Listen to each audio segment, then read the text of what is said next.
ನಮಸ್ತೆ ನಮಸ್ತೆ ನಮಸ್ತೆ ನಮಸ್ತೆ. ಸಿನಿಮಾ ಎಸ್ಪೆಷಲಿ ಇಡೀ ಭಾರತದಾದ್ಯಂತ ಅದಕ್ಕೆ ಜನ ಬರ್ತಾ ಇದ್ದಾರೆ, ಬಂದೋಗ್ಬಿಟ್ರು, ಇನ್ನೇನು ಬರ್ತಾರೆ, ಯಾಕೆ ಹಿಂಗಾಗ್ತಿದೆ, ಇದು ಯಾವುದೋ ಒಂದು ಸೂಪರ್ ಡೂಪರ್ ಹಿಟ್ ಆಗ್ಬಿಡ್ತು.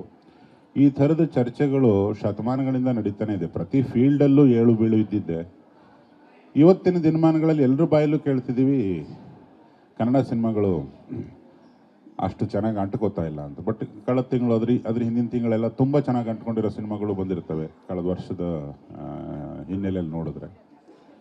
ಆದರೆ ಸಿನಿಮಾಗೊಂದು ಪವರ್ ಇದೆ, ಎಸ್ಪೆಷಲಿ ಕನ್ನಡ ಸಿನಿಮಾಗೆ. ಅದು ಯಾರು ಏನು ಒಂದು ಎಷ್ಟೇ ಏಳು ಬೀಳು ಇದ್ರೂ ಹೊಸ ಆಸೆ, ಹೊಸ ಕನಸು ಜೊತೆಗೆ ಹೊಸ ಹೊಸ ತಂಡಗಳು ಬರ್ತಾನೆ ಇರ್ತವೆ. ಒಂದು ಪಕ್ಕದೂರಿಂದ ಈ ಊರಿಗೆ ಬಂದು ನಿಮ್ಮೆಲ್ಲರ ನೆಚ್ಚಿನ ಸಾರ್ವಕಾಲಿಕ ಬಾಮೈದ ಮತ್ತು ದೂದುಪೇಡ ಆದಂಥ ದಿಗಂತವನ್ನು ಹಾಕ್ಕೊಂಡು ಒಂದು ಸಿನಿಮಾ ಮಾಡ್ತಿರೋದು ಸಂತೋಷದ ಸಮಾಚಾರ. ಇಡೀ ತಂಡಕ್ಕೆ ನಾನು ಕನ್ನಡಿಗನಾಗಿ ಅವ್ರಿಗೆ ಸ್ವಾಗತ ಕೋರ್ತೇನೆ. ನಿರ್ದೇಶಕರಿಗೆ ಮತ್ತು ನಿರ್ಮಾಪಕರಿಗೆ ಶುಭವಾಗಲಿ. ಪ್ರತಿಯೊಂದು ಸಿನಿಮಾನೂ ಹೊಸ ಪ್ರಯತ್ನನೇ. ಮೊದಲನೇ ಹೆಜ್ಜೆ ಇಡ್ತಿದ್ದಾರೆ. ಅವರ ಉತ್ಸಾಹ, ಅಲ್ಲಿ ಕ್ಲ್ಯಾಪ್ ಆಗಬೇಕಾದ್ರೆ ನಡೆದಂಥ ಅವರ ತಹತಃ, ಅವರ ಆತಂಕಗಳನ್ನೆಲ್ಲ ನೋಡ್ತಾ ಇದ್ರೆ ನಮಗೆ ನಮ್ಮ ಮೊದಲನೇ ಸಿನಿಮಾಗಳೆಲ್ಲ ನೆನಪಾಗ್ತಾ ಇತ್ತು. ಸೊ ಇನ್ನೊಂದು ತುಂಬ ಅಪ್ರಿಷಿಯೇಟ್ ಮಾಡಬೇಕು, ನಮ್ಮ ಮನು ಇರ್ಬೋದು, ಮೋಕ್ಷ ಇರ್ಬೋದು, ವೆಂಕಣ್ಣ ಮತ್ತು ನಾಡಿನ ಸಕಲ PROಗಳಿಗೂ ನನ್ನ ನಮನ. ಅಷ್ಟು ಮುತುವರ್ಜಿಯಿಂದ ಪ್ರತಿಯೊಂದು ಸಿನಿಮಾಗೂ ಅಟೆಂಡ್ ಮಾಡಿ ಪ್ರತಿಯೊಂದು ಸಿನಿಮಾನು ಪ್ರಮೋಟ್ ಮಾಡ್ತಿರಲ್ಲ, ನಿಮ್ಮ ಪೇಷನ್ಸಿಗೆ ನನ್ನ ದೀರ್ಘದಂಡ ನಮಸ್ಕಾರಗಳು. ನೀವು ಆ್ಯಕ್ಚುಲಿ ಮುಖ್ಯ ಅತಿಥಿಗಳು. ಈ ಹೊಸ ತಂಡನ ಇದೇ ಥರ ಪ್ರೀತಿಯಿಂದ ಕಾಪಾಡಿ ಒಂದು ಯಶಸ್ವಿ ಕನ್ನಡ ಚಿತ್ರನ ನಾಡಿಗೆ ರವಾನೆ ಮಾಡಿ ಅಂತ ಮಾಧ್ಯಮದವ್ರಿಗೆ ಕೋರ್ಕೋತೇನೆ. ಜೈ ಸಿನಿಮಾ, ಜೈ ಕನ್ನಡ, ಜೈ ಜನತೆ. Thank you so much.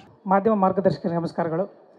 ವೇದಿಕೆ ಮೇಲೆ ಇರ್ತಕ್ಕಂಥ ಗುರುಗಳು ಯೋಗರಾಜ್ ಭಟ್ರ ಸರು, ಇವತ್ತು ರುದ್ರಕಾಲ ಚಿತ್ರತಂಡಕ್ಕೆ ಬಂದಿರತಕ್ಕಂಥ ನನಗೆ ಒಳ್ಳೆ ಕಾಲ ಅಂತ ಅನ್ನಿಸ್ತು. ಯಾಕಂದರೆ ಗುರುಗಳು ಸಿಕ್ಕರು. ಆಮೇಲೆ ನಮ್ಮ ನಿರ್ದೇಶಕರು ಗೋಪಿ ಸರ್ ಫೋನಲ್ಲಿ ಹೇಳಿದರು, ದೋಸ್ತ ಶಿವರಾಜ್ ಅವರು ಹಿಂಗೊಂದು ಕ್ಯಾರೆಕ್ಟರ್ ಇದೆ ಸಿನಿಮಾದಲ್ಲಿ, ನೀವು ಮಾಡಬೇಕು ಅಂತ ಕೇಳಿದಾಗ ಫೋನಲ್ಲೇ ಹೇಳಿದ್ರು ಒಂದು ಒಳ್ಳೆ ಕ್ಯಾರೆಕ್ಟರ್ ಇದೆ ಮಾಡಿ ಅಂತ. ಖಂಡಿತ ಬರ್ತೀನಿ ಸರ್ ಅಂತೇಳಿ ಇವತ್ತು ಬಂದಿದ್ದು ಭಾಳ ಖುಷಿ ಆಯಿತು. ಯಾಕಂತಂದರೆ ಭಾಳ ದಿನಕ್ಕೆ ಗುರುಗಳು ಸಿಕ್ಕಿದ್ದಾರೆ ನೋಡಿ. ಅವ್ರು ಕೇಳಿಸ್ಕೊತಾ ಇಲ್ಲ, ಯಾಕೆ ಗೊತ್ತಾ, ಅವ್ರು ನಮಗೊಂದು ಸಿನಿಮಾ ಮಾಡಿದರು, ನಾನು ನಮ್ಮ ವೈಫ್ನು ಹೀರೋಯಿನ್ ಆಗಿ ಮಾಡಿಬಿಟ್ಟು, ಸರ್ ಅದು ರಿಲೀಸ್ ಯಾವಾಗ ಸರ್ ಕೇಳಿಸ್ಕೊತಲ್ಲ.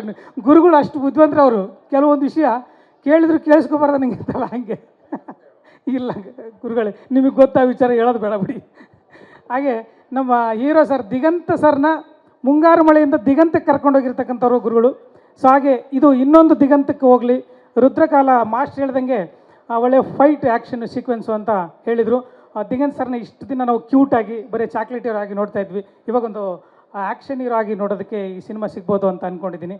ಹಾಗೆ ಒಳ್ಳೊಳ್ಳೆ ಟೆಕ್ನಿಷಿಯನ್ಸ್ ಹಾಕ್ಕೊಂಡಿದ್ದಾರೆ, ಮತ್ತು ಹೀರೋಯಿನ್ ಮೇಡಮು, ಮತ್ತು ಒಳ್ಳೊಳ್ಳೆ ಕಲಾವಿದರಿದ್ದಾರೆ ಚಿತ್ರತಂಡದಲ್ಲಿ.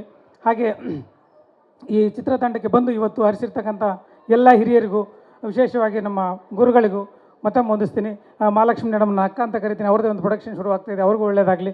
ಮತ್ತು ಗೋಪಿ ಸರ್ಗೆ ಮತ್ತು ಈ ಚಿತ್ರವನ್ನು ನಿರ್ಮಾಣ ಮಾಡ್ತಕ್ಕಂಥ ನಿರ್ಮಾಪಕರಿಗೆ ಎಲ್ರಿಗೂ ಒಳ್ಳೆಯದಾಗಲಿ. ಜೊತೆಗೆ ನಮಗೂ ತುಂಬ ಒಳ್ಳೆಯದಾಗಲಿ, ನಿಮಗೂ ತುಂಬ ಒಳ್ಳೆಯದು. ಧನ್ಯವಾದಗಳು.